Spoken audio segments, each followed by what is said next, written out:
Hola mis queridos hermanos, gracias por estar en su canal de testimonio y bueno, pues estamos ya listos para escuchar un testimonio más. Pues te voy a decir que si tú tienes un testimonio y todavía no lo cuentas, pues necesitas hablar y decirle a todo el mundo lo que Dios hizo en tu vida, porque Dios ya hizo su trabajo, ahora faltas tú que proclames que Dios está vivo. Así que ahí está el número de teléfono para que nos llames y nos cuentes tu testimonio, lo editamos y lo damos a conocer a todo el mundo. También si quieres apoyar este canal, ahí están las plataformas donde puedes hacerlo. Y si no le entiendes a eso, mándanos un mensaje a este número y te decimos de qué manera nos puedes ayudar.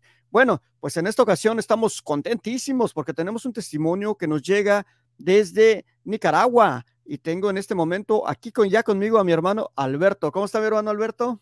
Muy bien, gracias a Dios, hermano. Encantado de estar con ustedes y con todos los hermanos que nos están viendo. Lamentablemente estoy en mi centro de trabajo, pero estoy dispuesto y con toda la tranquilidad del mundo para dar mi testimonio.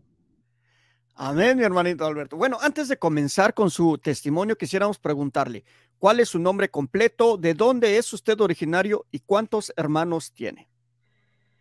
Bueno, mi nombre es José Alberto Fonseca Mejía.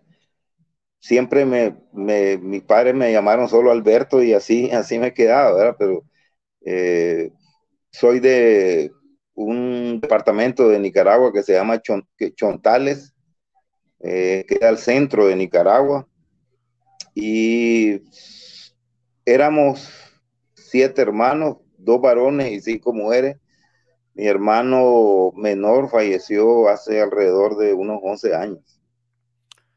Ah, muy bien, hermanito Alberto. Pues ahora sí, mi hermano Alberto, quisiéramos que nos contara un poquito de su niñez o adolescencia. Díganos quién era Alberto antes de conocer a Jesús y cómo es que usted llega a los pies de Cristo. Adelante, escuchamos su testimonio. Bueno, yo nací en un hogar católico, no practicante. Lógicamente, desde niño, mis padres me llevaron a bautizar. Eh, Tuve una niñez normal, con eventuales visitas a la iglesia. No era, desde niño no era precisamente muy asiduo a la iglesia porque mis padres no lo eran. Luego, más adelante, pues recibí la primera comunión. Fui uno de los mejores alumnos con las monjitas en la primera comunión, y recuerdo que cuando terminamos la catequesis me dieron un premio como el mejor alumno y me llevaron a un lugar muy especial que se llama la Gruta de Javier. Desafortunadamente, como sucede con muchas personas, pues al no tener el testimonio de mis padres o la o el vínculo de mis padres en la iglesia, yo opté por lo mismo, alejarme y luego ser solamente un católico nominal que prácticamente no visitaba la iglesia. Simplemente me decía católico cuando me requerían alguna identificación y me preguntaban religión, yo decía católico, pero realmente no era practicante, y reunía todas las condiciones para, para ser captado por una secta. Y lo que realmente sucedió, dado que en este mundo actual estamos rodeados de mucha influencia anticatólica, hay mucha propaganda en la calle, en el mundo, que le señala a uno que las religiones nos salvan, que Cristo nos salva, y uno se va llenando de esa información negativa o de esos estribillos, esos dichos, que al final uno termina considerando a la Iglesia Católica hasta como algo que es aborrecible. Y en la primera oportunidad, siempre sobran las oportunidades de personas que lo invitan a denominaciones eh, evangélicas, que le dicen. Y el católico como yo, pues visitaba eventualmente cuando alguien me invitaba, y me fui llenando de una premisa falsa de que cuando decidiera yo cambiar el rumbo que tomaba mi vida, cuando decidiera salir de, de la suciedad en que me metí, entonces me iba a ser evangélico. Y de tal manera que cuando me casé, lógicamente solo me casé por lo civil porque me pareció sobrancero, pues, casar por la iglesia. Y, y luego comenzaron las dificultades por mi forma desordenada de vivir, dificultades con mi esposa, hasta que, agobiado por la misma inmundicia en que me había metido, decidí por cuenta propia agradar, digo yo, a mi esposa, porque ella demostraba su rechazo a mi forma desordenada, irresponsable, y opté por ir voluntariamente un domingo a buscar una iglesia evangélica, decía yo, ¿verdad? Para buscar cómo integrarme. Ya sabía yo la metódica porque, como le digo, previamente había visitado las diferentes denominaciones y esa vez fui con premeditación a, a sentarme ahí y esperarme que me preguntaran y así sucedió. Un día levanté la mano en una denominación identificada como bautista. El nombre es Iglesia Bautista Canaán. Queda cerca de donde vivo yo. Y, y venía contento yo para darle la noticia a mi esposa, como una buena noticia de que me había hecho evangélico, porque ya iba a dejar de ser irresponsable, adúltero y todas las cosas que hacía. Y la señora simplemente me rechazó eso y me dijo que lo que necesitaba era cambiar yo, no cambiar de iglesia, porque la iglesia no era culpable de lo que yo estaba haciendo. Ella, mi esposa, era católica, relativamente practicante. Digo relativamente porque ella no era precisamente muy asidua, pero sí ella iba a misa. Era ahí, por lo menos iba domingo de por medio. Y fue así que se disgustó conmigo porque me dijo que lo peor que hice fue haberme hecho protestante. Las metódicas de la mayoría de ellos es lo mismo. Me pusieron un par de decanes para que semanalmente me visitaran 2 veces a la semana para instruirme doctrinalmente. Y las primeras lecciones que recibí era meterme en la cabeza que yo era salvo, los consabidos textos de Romanos 19, si confiesas con tu boca que Jesucristo es el Señor, pues ya. Y el otro es Efesios 2, 8 y 9, que por gracia soy salvo por medio de la fe, no por obra. Eso me daba la convicción de que yo era salvo, que yo ya estaba escogido, que yo ya estaba apartado. Y eso fue un adoctrinamiento tal que pues uno se lo cree. Yo creía que yo ya era salvo, yo ya estoy apartado. Y la semana subsiguiente el manual dice que comenzara a adoctrinarme en contra de la Iglesia Católica,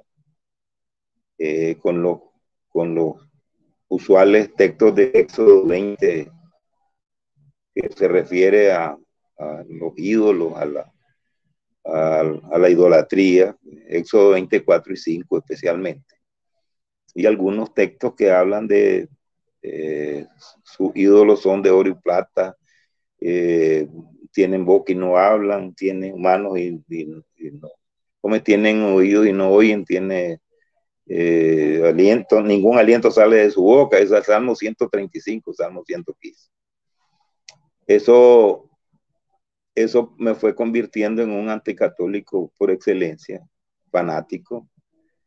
El primer objetivo que me fijaron eran las imágenes que mi esposa tenía en el lugar. Mi esposa supo prever eso y me advirtió, si yo ya conozco, me dice, porque tengo algunos conocidos que odian las imágenes. Si a mí me apareció una imagen aquí, ya sé que vos sos el causante. Así que por favor me dice que no se te ocurra. Comenzó pues la tirantez en el matrimonio. Mi empeño era tratar de convertirla a ella. Eso fue lo que me fijaron como objetivo en esa denominación, estarla atacando y estarle leyendo y estarle tratando de señalarle el error de ser católica. Por dicha, mi esposa, al contrario, mi esposa sí se volvió católica practicante a partir de eso. Y entonces comenzó un pugilato entre ambos. Por razones que de mi país, que ha sido muy convulso, tuve que huir del país. Yo tenía visa americana.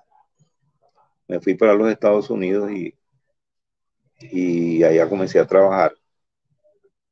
Posteriormente, bueno, cuando llegué allá solo, busqué, porque en mi inocencia y falta de conocimiento, creía que ser evangélico era igual en cualquier parte y me metí en una denominación allá cerca del lugar donde yo rentaba y resulta que esa denominación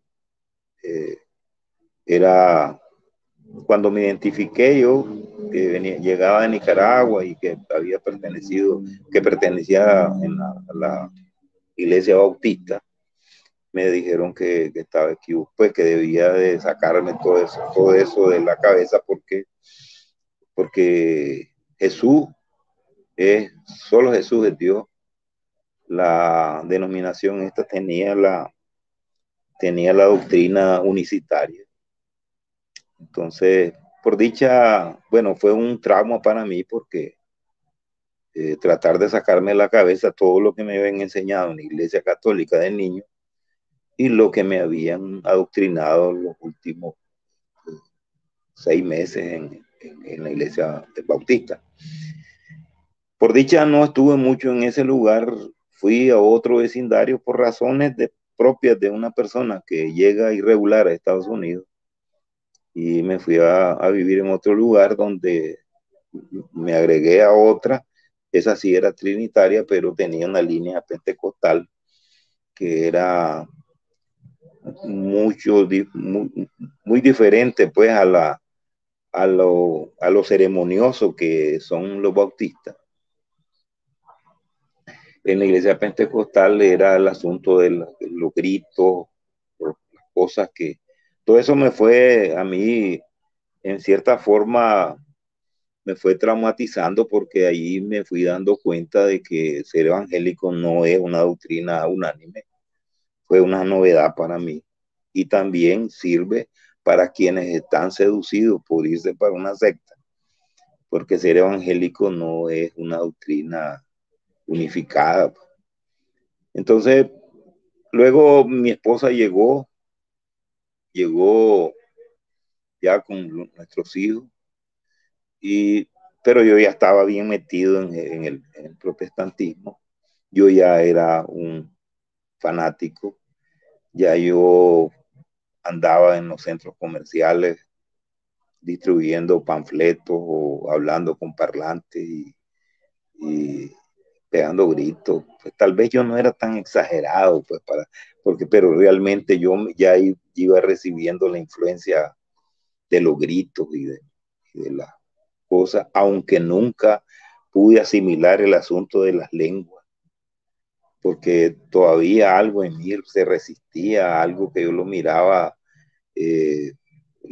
falso. Pues resumiendo, cuando ella llegó, que nos estabilizamos económicamente, encontré una denominación que era bastante moderada y se llamaba Iglesia Comunitaria de Hialeah, allá en, los que conocen ahí en Hialeah, a la parte oeste del Palmetto Expressway. Ahí estuve varios años. Eh, los pastores se llamaban Eddie y María Rivero, eran cubanos jóvenes. Ellos eran sobre todo cantantes, pero habían fundado su iglesia. Y yo no tenía ningún problema doctrinal en ese sentido, porque la misma ignorancia a mí no me hacía escudriñar más en la historia. Yo no sabía, yo pensaba que ser cristiano pues era cualquier iglesia que le gustara, que se acomodara a uno. Yo no sabía que Cristo había fundado una iglesia ni nada de eso. Pero yo me sentía bien, me sentía acomodado, como todo evangélico protestante, pues me aprendí varios textos de memoria para usarlos. Generalmente todos los evangélicos nos aprendemos Éxodo y todo lo que se trata de, de arrastrar católicos al protestantismo, porque siempre los católicos estamos considerados, lo digo porque otra vez estoy en la iglesia, pero estamos considerados como desconocedores de la Biblia y que cualquiera le hacemos 4 preguntas y no pueden responder. Sí, entonces yo me sentía muy, muy seguro de mí mismo, como evangélico, como protestante. Así anduve recorriendo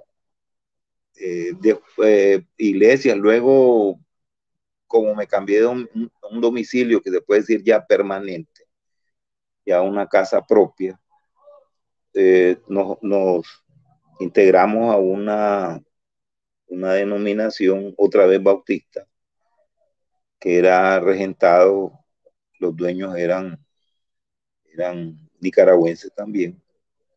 Pues ahí me sentí bien identificado con ellos. Estuve bien, no tuve problemas. Lógicamente ya para ese tiempo yo ya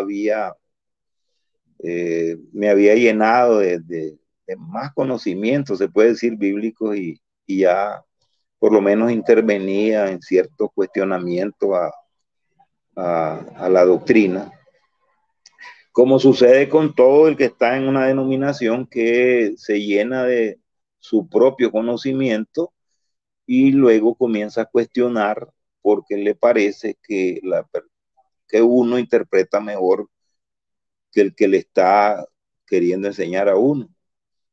Y ahí fue donde ya comencé a tener desavenencias con pocas, pues no fueron graves, pero sí yo ya contradecía algunas cosas. Además de que para ese tiempo yo ya tenía el gusanito de la, de la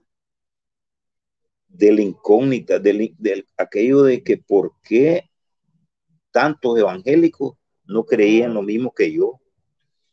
Yo ya comencé a enterarme porque eso fue como que se le vienen quitando las vendas de los ojos.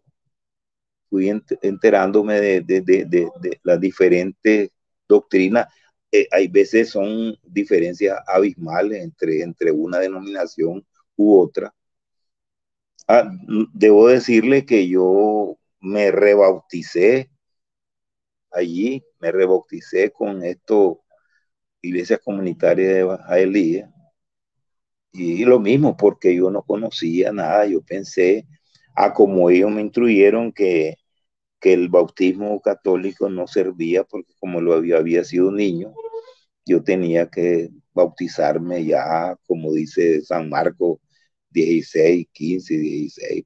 Tenía que ya aceptar a Cristo y consciente de que reconocía a Cristo como mi Salvador, entonces bautizar. Estuve prácticamente como 11 años ahí. Luego en el protestantismo, pues digamos, regresamos a Nicaragua y en Nicaragua seguí yo, ya venía con la idea de que además de reactivar mi negocio, mi pequeño negocio que tenía cuando yo había abandonado el país, también en mi cabeza también venía ya el deseo o la ilusión de fundar mi propia iglesia. Yo me consideraba ya suficientemente preparado como para hacer una iglesia, decía yo, de acuerdo a como yo interpreto mejor la Biblia que en varias denominaciones que había estado asistiendo. Y en ese proyecto estaba aquí en Nicaragua. Mi esposa, al contrario, mi esposa, como les dije, se volvió mucho más católica, pero exageradamente más católica aquí en Nicaragua, de vuelta a ella. De tal manera que un día me enteré que mi esposa la habían encargado, la habían nombrado la encargada de la capilla del barrio aquí donde vivimos. Y era paradójico porque la señora que era la responsable de la capilla católica, su esposo era un protestante fanático. A ella la cuestionaban, igual que me cuestionaban a mí en Miami, porque el único que no tenía una esposa conversa era yo. Todos tenían su esposa o su esposo de eh, la misma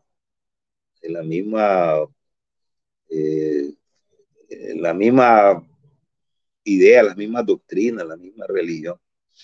Y yo era el único que tenía una esposa católica.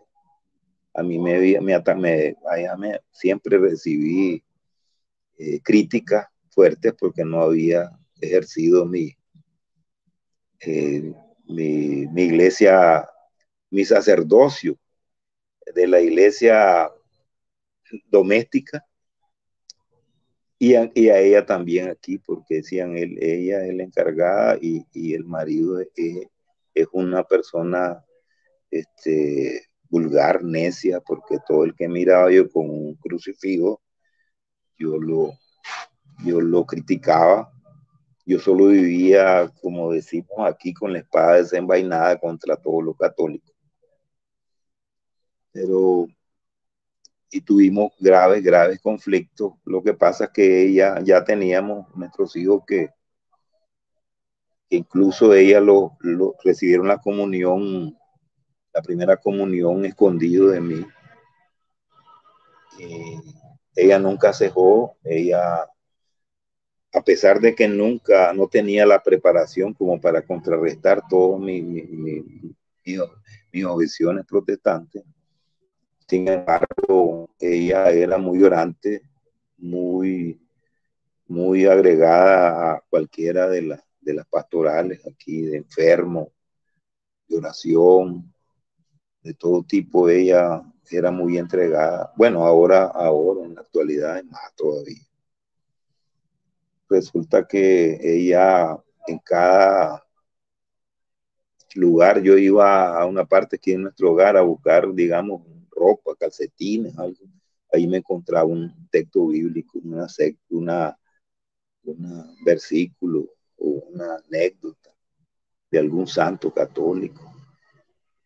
aquí en el sistema de sonido de nuestro hogar ponía prédicas de Salvador Gómez, predicador católico, y yo las oía.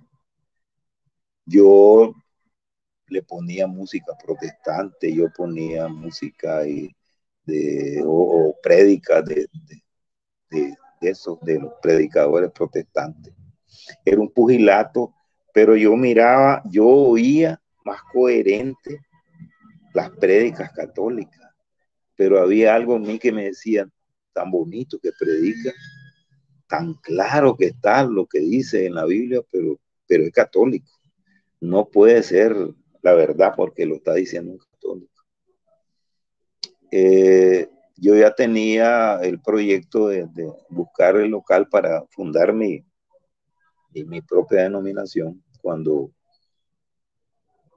en ese lapso de tiempo fueron como más de 2 años que yo no tenía una denominación fija, sino que iba eventual a cualquiera, y en realidad yo ya iba a criticar y a cada día más llenarme de la convicción que yo sabía más, que yo interpretaba mejor la Biblia y que en mi iglesia iba a ser mejor que ninguna, porque yo sí estaba muy claro qué es lo que realmente decía la Biblia.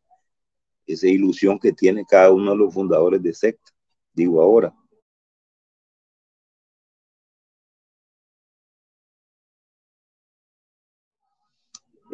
Mi esposa un día me llamó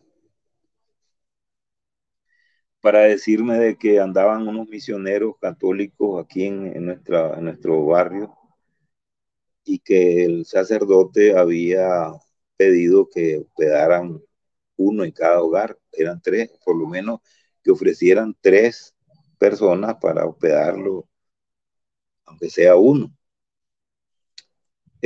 Recuerdo que le respondí que yo era cristiano y que en Hebreos 13, 2 y 3 dice de que los cristianos no debemos de dejar de practicar la hospitalidad porque hay veces hospedamos ángeles, y realmente así me sucedió. Los 3 muchachos misioneros católicos eran jovencitos, y más eso fue lo que me animó a decirle los 3, porque en mi mente protestante, anticatólica, yo dije 3 muchachos católicos, jovencitos, eso yo los agarro a los 3 y a los 3 los llevo a los pies de Cristo, dije en mi mente. Pero me equivoqué, pues resultó que los muchachos realmente eran jovencitos, pero yo creían que tenían las características de todos los católicos que yo había conocido, que no sabían nada. Sin embargo, estos muchachos, cuando la primera oportunidad, en la hora de la cena, que tuvimos con ellos, compartir con ellos, luego de la bendición del alimento, comencé yo al ataque, a cuestionarles, a decirles lo clásico, de que si no habían leído la Biblia, que la Biblia prohíbe los ídolos, y como buen evangélico, saqué el texto Éxodo 24 y 5, no te harás imagen ni semejanza de lo que está arriba en el cielo, abajo en la tierra y en las aguas debajo de la tierra. Los muchachos, la primera semblanza que tuve de ellos, que no miré que se pusieran nerviosos como se ponen todos los católicos, dígame yo. Ellos tranquilos me dijeron que sí, que ya lo habían leído y que me gustaría que leyera el contexto, porque me dice, seguramente usted no ha leído el contexto. La frialdad y la serenidad que ellos mostraron más bien me pusieron nervioso a mí. Y fue así que tuve esa cena que duró casi 2 horas. Los muchachos me respondían todo y me dieron textos que yo nunca había visto. Unas respuestas que valía la pena revisar. Aún en mi mente fanática, pues todavía me quedaba el discernimiento como para analizarlo. Yo no acepté nunca, pero los anoté y luego en intimidad de mi cama, pues me puse a revisar y miré todo coherente y me angustió, me llenó de inseguridad al ver que había unas respuestas que me parecieron que valía la pena considerar. Además que desde el primer día los muchachos me dieron algunos tips de historia para, para dejarme saber de que la Iglesia Católica puede demostrar su presencia desde siempre y que la información que me habían dado, que la había fundado Constantino, pues era errada. Entonces yo ya comencé a seguir las pistas, a los datos que ellos me dieron y me voy encontrando con sorpresas que yo nunca había tenido el interés de confirmar todas las historias en sus diversas versiones que me habían dado en la iglesia protestante. Y estos muchachos me sirvieron para ir, eh, para indagar, para verificar tantas cosas. Y luego, tema por tema, en cada, en cada coincidencia que teníamos en la mesa, en el comedor, ellos tocamos los diferentes temas de por qué bautizan los niños, que por qué no se confiesan ante un sacerdote, que por qué se comen una galleta y que dicen que ese es Cristo, que por qué le veneran a la Virgen, por qué le piden a la Virgen, por qué le dicen Madre de Dios, que por qué le piden a los muertos, que por qué yo todas esas cosas y esos muchachos, pues ahora uno de ellos es sacerdote. Para que sirva de información a quienes nos escuchen, él se llama Carlos Manuel García Sicay. Él es guatemalteco, era un muchacho joven que a lo sumo tenía unos 20 años, a lo sumo. Pero era un muchacho bien preparado, era de los apóstoles de la palabra, los tres eran de los apóstoles de la palabra, del padre Amatuli. Pues resultó que esos 15 días fueron apabullantes para mí, porque encontré respuestas coherentes y bíblicas, dignas de verificar y de confirmar, y así lo hice. Y yo me vi con mi argumentación protestante, me vi acorralado. Yo no tenía ya a qué recurrir, más que otros protestantes que yo conocía, que les consulté acerca de la respuesta de los católicos, y ellos lo único que decían es repetirme los argumentos que yo había usado, y yo les dije eso, pero los católicos me respondieron esto. De tal manera que las respuestas que me aconsejaron yo ya las había hecho, o sea, ya había hecho esas preguntas y los católicos me habían contestado cosas que ya no hallábamos que responder.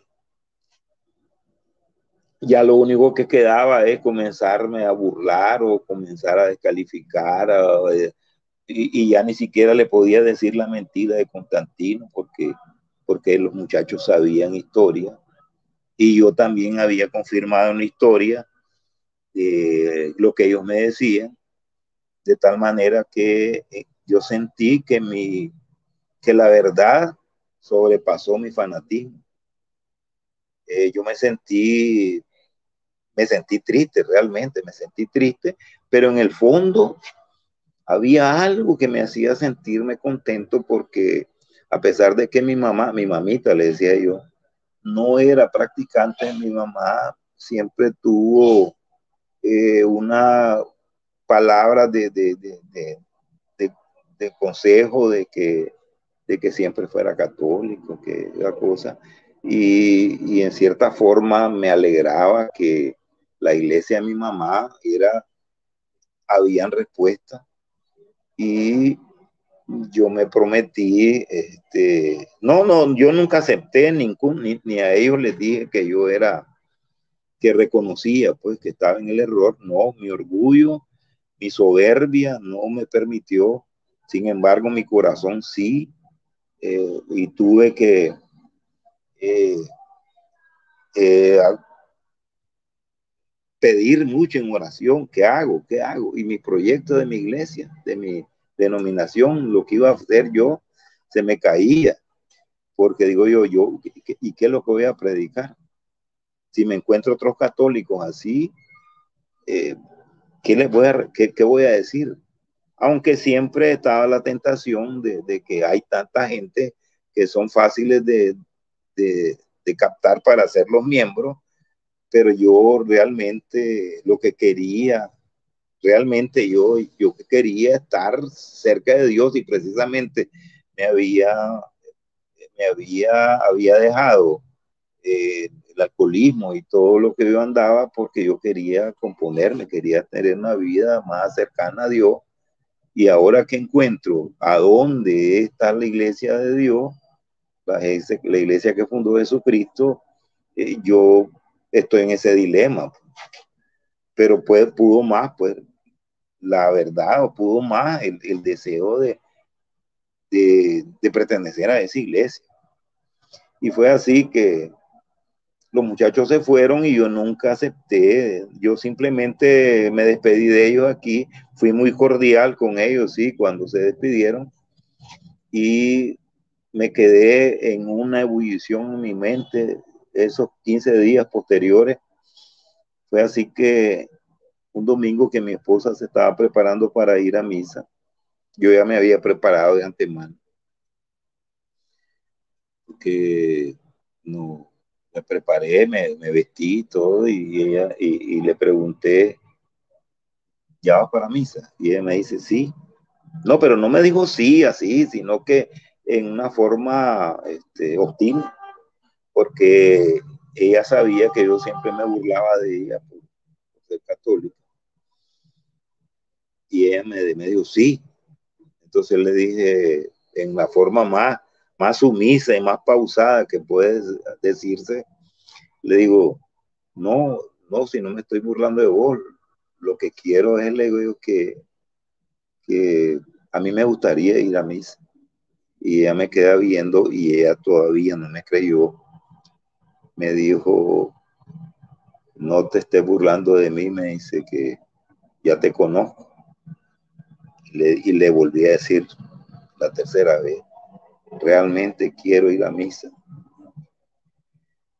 Me emociona todavía porque ella me quedó viendo, vio en mis ojos que sí, yo quiero irle, yo quiero que me enseñe, porque una de las cosas que, que no, nunca le puse interés ni amor es porque nunca nadie me explicó, ni nunca nadie le pregunté qué dice el sacerdote, por qué dice eso, por qué le contestan lo que le contestan. Quiero que me explique todo eso. Y ella me abrazó, me dio la sinceridad y me dijo, vamos. Yo imagino que mi esposa se sintió pues sorprendida. Fuimos a misa. Yo iba bien avergonzado. La gente me conocía. Yo entré lo más calladito que pude. Hay no sé cómo describir la forma toda cohibida que estaba, pero ella se tomó la molestia de explicarme lo que podía explicarme, el por qué el sacerdote dice, orad hermanos, porque este sacrificio mío y vuestro sea agradable a Dios Padre. Bueno, todo lo que se dice en misa. Ella me fue explicando. Yo le fui hallando coherencia a eso que decían. Ya ahora ya tenía conocimiento, ya había leído la Biblia y le fui hallando coherencia a todo. Claro, tal vez no una convicción total, pero sí coherencia. Fue así que Eh, mi señora, pues todo el mundo sorprendido ahí porque me conocía. Luego, el otro domingo fui y yo ya, al tercer domingo, yo le dije, yo me quiero confesar. Y mi esposa me animó, pues, a confesarme. La confesión fue dura, y fue reconfortante porque yo me sentí como que me había quitado un fardo, un peso encima, que es una experiencia bonita la primera confesión. Bueno, todas las confesiones, pero esa en especial, porque yo tenía prácticamente de no confesarme desde que había recibido la confirmación de jovencito. Y me confesé, pero de lo más contento yo, porque yo creo que escudriñé esto, el último rincón de mi mente, de mi corazón, para dejar salir toda la inmundicia, todo, la apostasía sobre todo, todo lo mal que yo había actuado. Cuando hice un día a mi esposa quedar en ridículo, o más bien fui yo el que quedé en ridículo cuando me llevó ella pretendiendo que conocía la iglesia católica, me había llevado una vez a una asamblea y yo le grité allí a la gente el texto de Juan 14:6, eh, eh, yo soy el camino, la verdad y la vida, nadie viene al Padre sino por mí, nadie, ni la María, ni nadie, y todo eso fue una vulgaridad que yo cometí y todo eso lo confesé, incluso yo después llegué a esa parroquia allá en Biscayne Boulevard, ahí en Miami, a pedir perdón porque yo había hecho eso años anteriores. Bueno, resulta de que eh, mi esposa me instruyó, me fue instruyendo luego de la confesión. eh, yo pretendí recibir la Eucaristía porque yo ya tenía la información, porque el cuerpo de Cristo y todas las cosas. Pero mi esposa me detuvo porque yo todavía estaba falto de conocimiento. Me dijo, no, no, no podemos. Me dice, si no nos hemos casado por la iglesia. Y yo le pedí perdón a mi esposa porque había privado de ese tesoro que tenemos todos los católicos. Yo la había privado por mi cabeza dura, primero por haberme casado solo civil y luego haberme metido al protestantismo. Él, no, ella me explicó de eso y entonces en una forma muy, con mucho sentimiento le dije a mi señora que me perdonara y que si quería pues, que nos casáramos ante Dios. Lógicamente, así fue y eso fue hace 20 años. 20 años que ya nos casamos por la iglesia. Eso fue un 1 de diciembre, hace 20 años. Pero resulta, hermano, que lo último para concluir es que yo, en esos primeros meses de católico, tuve un encuentro traumático con el pastor con que yo había levantado la mano y me lo encontré en un supermercado aquí en Nicaragua. Cuando me vio él muy contento porque le habían dado noticias pues de que yo me había ido a los Estados Unidos pues y que había regresado pero que no había vuelto a su iglesia. Él me abordó para decirme, bueno, primero para saludarme efusivamente y para invitarme a que formara parte del grupo que estaba con él fundando otra en un pueblecito, en un caserío aquí a unos 70 kilómetros de Managua. Y yo le dije que no podía, pero yo le dije que no podía porque era católico.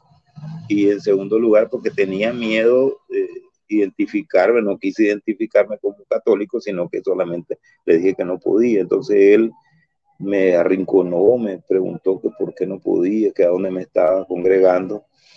Yo le comencé él me comenzó a indagar que si los diferentes nombres de las denominaciones protestantes aquí en mi vecindario, y yo le decía que no, que no. Hasta que me preguntó, bueno, ¿y a dónde que se está congregando? Entonces yo fue que le dije que en la capilla de la Purísima de la parroquia Señor de los Milagros, de la Iglesia Católica, con más miedo que otra cosa le dije eso, y el hombre me gritó como un, ¿qué? No sé ni cómo describir cómo me gritó, pagano, apóstata, como me dijo, vuelve el perro a su vómito, idólatra. ¿Por qué me dice que no has leído lo que di? Me da toda una ráfaga de textos bíblicos de la idolatría, y que yo ya me lo sabía, y yo quería en ese momento defenderme con lo que me habían enseñado los muchachos apóstoles de la palabra, y no me acordaba de ningún texto. Y yo hasta allí, a pesar de que yo soy mayor, hasta lloré de la del dolor de no poder refutar, de no poderle responder a aquel. Y entonces solamente le respondí lo que mi esposa me respondía cuando yo la atacaba. Le dije, yo solo sé que Cristo fundó una iglesia y que adoramos solo a Dios, y Dios lo sabe. Pero agregué, algún día me lo voy a encontrar a usted y yo le voy a dar todas las respuestas que hay en la iglesia católica. Bueno, desafortunadamente nunca más me lo volví a encontrar, pero eso me animó para dedicarme a estudiar más profundamente, porque yo ya estaba acomodándome como católico, es cierto, católico practicante en el sentido de ir a misa, ir los jueves al Santísimo y participar en uno que otro retiro. Pero incluso yo ya me había agregado a una comunidad que se llama Movimiento de Encuentros Conyugales, pero allí no hay formación apologética ni nada. Entonces opté por agregarme, por irme a meter prácticamente, a metérmeles a la fuerza a los apóstoles de la palabra para estar con ellos aprendiendo, porque yo no podía seguir siendo católico acomplejado. Yo tengo que aprender para defenderme, y también pues el Señor puso en mi corazón también que tenía que aprender para ayudar a quienes son seducidos por las sectas, así como me pasó a mí. Y ahora tengo pues, el honor, digo yo, que el Señor me llamó para que fuera partícipe de Radio María aquí en Managua, Nicaragua. Entonces ahí tengo un programa que lo hemos titulado Católico o Nada, y lo hacemos todos los miércoles, mañana miércoles, lo hacemos a las 8 de la mañana, sobre temas apologéticos, donde el público pregunta, los hermanos preguntan acerca de alguna objeción, alguna cosa que le han dicho, y pues yo me siento muy contento trabajando en la iglesia. Ahora escuché a un hermano recién convertido a la iglesia, un hermano también protestante, y él me dijo, yo nunca había dicho esa frase, pero me dice, ahora yo saco pecho diciendo soy católico, dice él. Y yo pues me gustó la frase, porque yo siento orgulloso de ser católico y de convicción. Y me acogí a ese lema que predicaba un beato croata que se llama Iván Gers, se llamaba Iván Gers. Fue beatificado en el 2005 por el Papa Juan Pablo II, y él era el que tenía esa frase en sus escritos, católico o nada. Entonces pues yo le fusilé esa frase porque me gusta y porque me siento identificado con ella, y pues siempre con el deseo de servirle al Señor pues en su iglesia, y me siento encantado y, como le digo, como le repito, lleno de convicción en la iglesia católica. Y mi esposa trabaja también en la iglesia, pero eh, en otra rama pues de la iglesia, pero ambos estamos trabajando, a pesar de mi edad, porque yo ya tengo 75 años actualmente. Sin embargo, yo estoy, gracias a Dios, activo, trabajando, como le digo, visitando diferentes comunidades, diferentes parroquias que me invitan en alguna forma en ayudar, por hacer mi aporte, y pues lo estamos haciendo con mucha convicción, mi hermano. ¿Cuánto tiempo estuvo metido en las sectas? Estuve como miembro activo 13 años y 2 años en, en proyección de tener mi propia iglesia, como le dicen, mi propia organización, mi propia denominación. Esos 2 años, hasta ahí llegaron porque se truncó con estos hermanos que me vinieron me enseñaron el camino de la Iglesia Católica. ¿Cómo nace el querer fundar una iglesia? ¿Qué siente la persona? ¿Qué se imagina? ¿Cuáles son sus anhelos? Bueno, hay un libro, no recuerdo cuál es el autor, un autor norteamericano, pero el libro está traducido al español, que se llama Cómo fundar iglesias.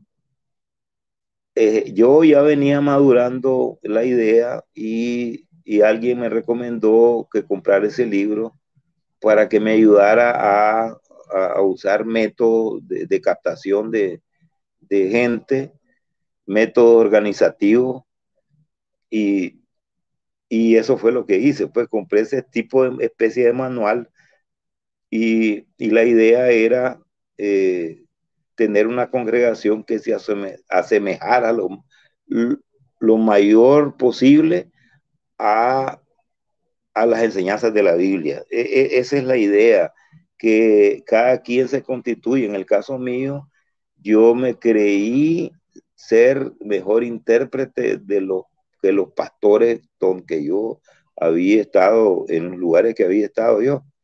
Yo les contradecía, ya por último yo contradecía algunas cosas y doctrinales, ¿no? Y entonces yo pensé, no, yo voy a fundar mi iglesia que va a ser totalmente apegada a la Biblia. Esa es la ilusión que la mayoría tienen, aunque no debo de ser tan modesto y decir que solo fue eso. En el fondo también me resultaba atractivo, y ahí sí que no me importaba si era bíblico o no, el asunto del diezmo. Tengo que reconocer que estaba pensando en subvencionar con diezmo en mi vida, o sea, vivir de eso, que fuera mi modus vivendi, obtener dinero, y yo me escudaba, por ejemplo, en Primera de Corintios, creo que es 9:3 o 9:4, que dice que el trabaja en el altar tiene que vivir del altar.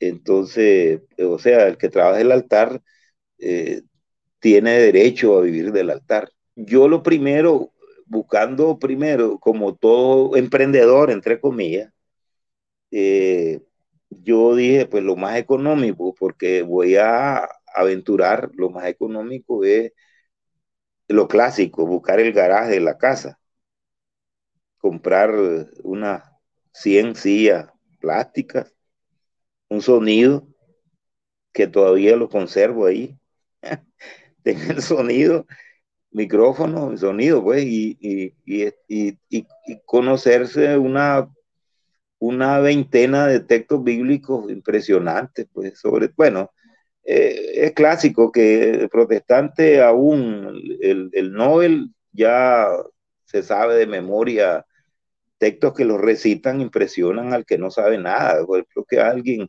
que de repente me diga de memoria ahí, porque de tal manera amó Dios el mundo que dio a su Hijo unigénito para que todo aquel que en él crea no se pierda, mas tenga vida eterna. Eso impresiona a cualquiera, y más si lo acompaño con mis propias interpretaciones y le hago malabares al lenguaje para atraer al incauto.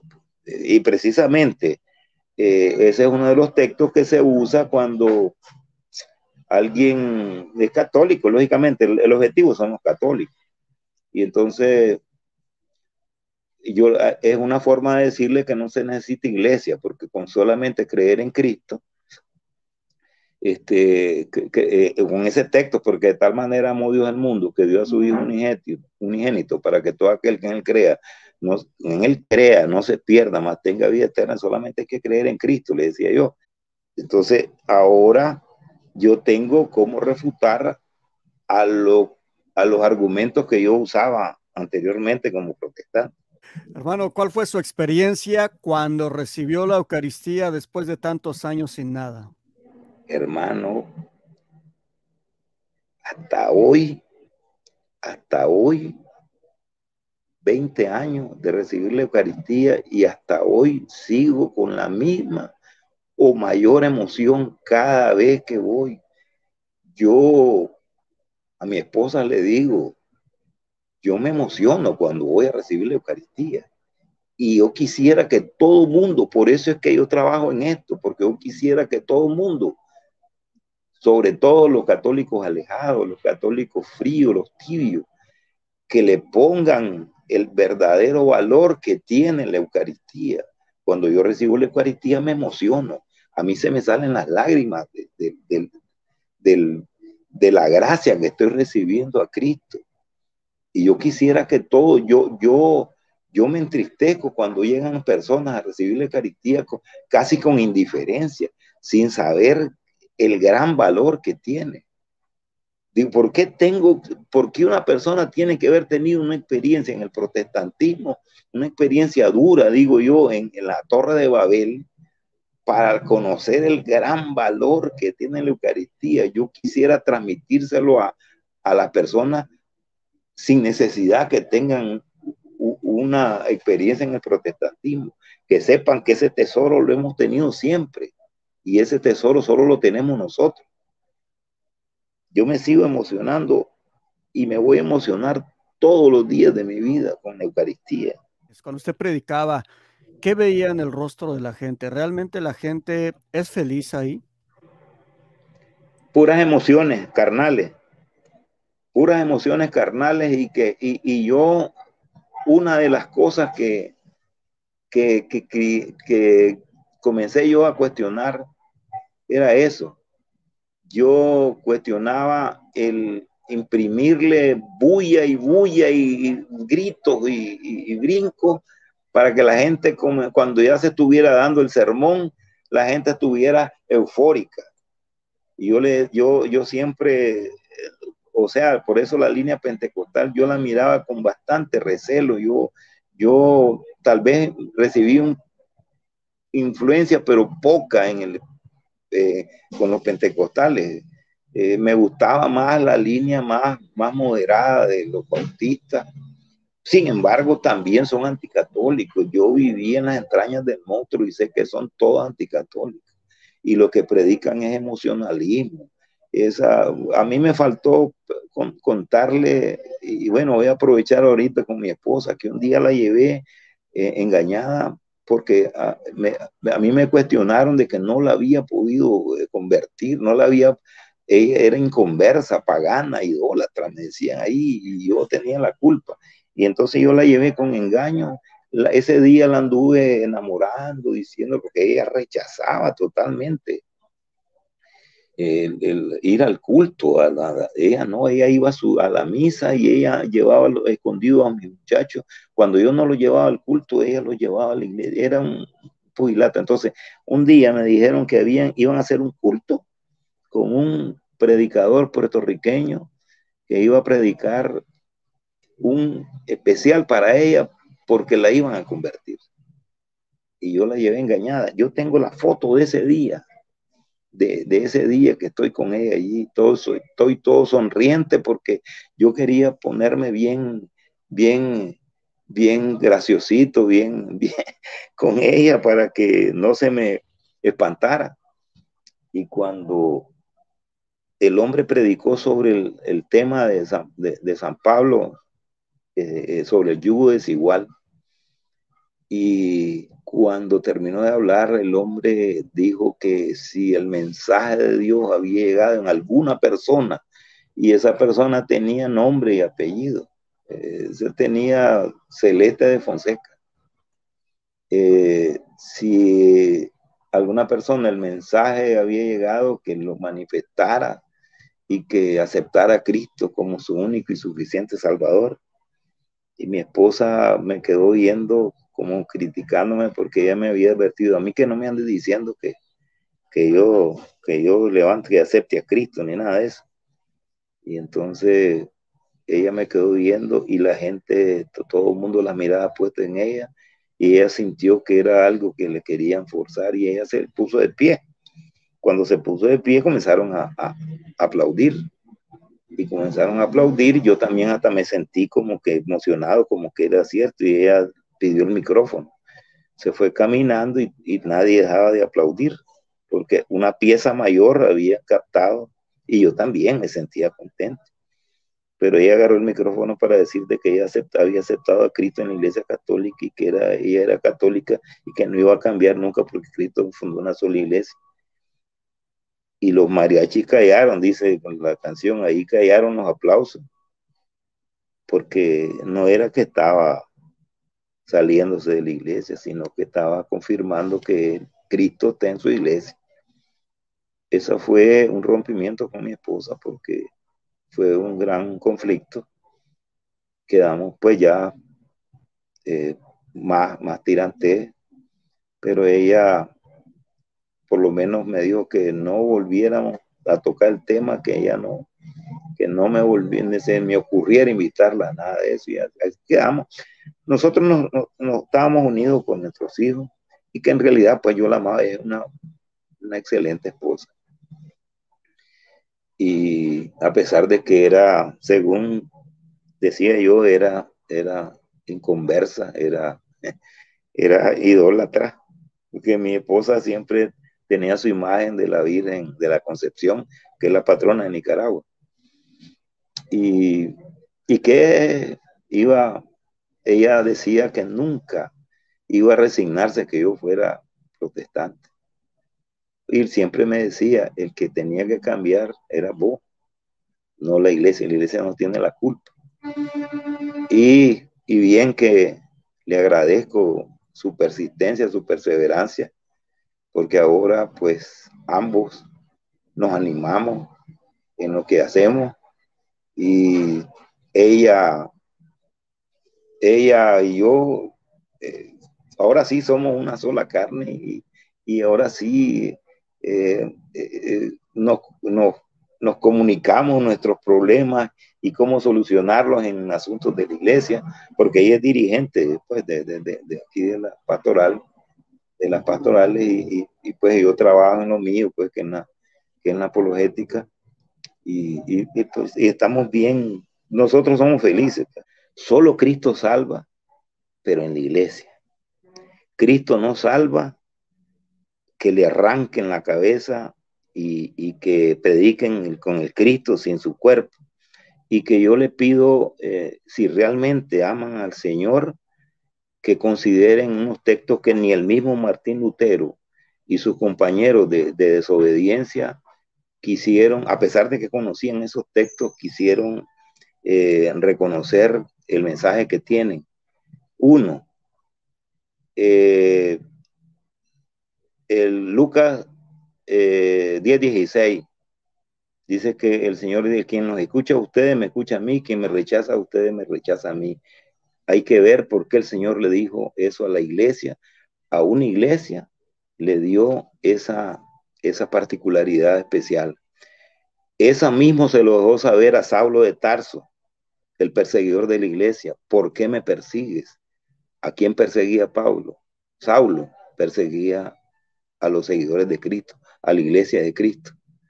Y Cristo le dejó saber, si estás persiguiendo a mi iglesia, me persigues a mí. Si amas a mi iglesia, me amas a mí. Otro texto que consideren, que no lo consideró Lutero, y que me gustaría que todo protestante también revise la historia. Hubo un teólogo católico que se llamaba Johannes Ex, que lo refutó claramente y dejó callado a Martín Lutero referente a esto. Por ejemplo, ese Saulo de Tarso, el perseguidor de la iglesia, se llenó de una convicción de la unión intrínseca entre Cristo y su iglesia, que luego se dedicó a predicar esa unión indivisible. Efesios 1, 22 y 23. Cristo es la cabeza, la iglesia es su cuerpo, y en ella despliega su plenitud. La plenitud de Cristo está en la iglesia. Efesios 3:10 dice que la multiforme sabiduría de Dios se manifiesta en la iglesia. Efesios 3:21 dice también que la gloria se le da a Dios en la iglesia. Y Hechos 2:47, el Señor agregaba a su iglesia a los que se iban de salvar. Cristo salva en la iglesia, es el músculo que dejó para ejercer para ejercer la conversión de cada uno. La iglesia nos predica, nos integra al cuerpo de Cristo, nos bautiza. La iglesia nos provee todo lo que el Señor dejó para salvarnos. Todos los medios de salvación están en la iglesia. Así que por ahí tienen pistas para que no los engañen y que sepan que Cristo fundó una sola iglesia y que tengo la dicha de pertenecer a ellos, y todos podemos pertenecer a ellos, solamente obedecerle a Cristo.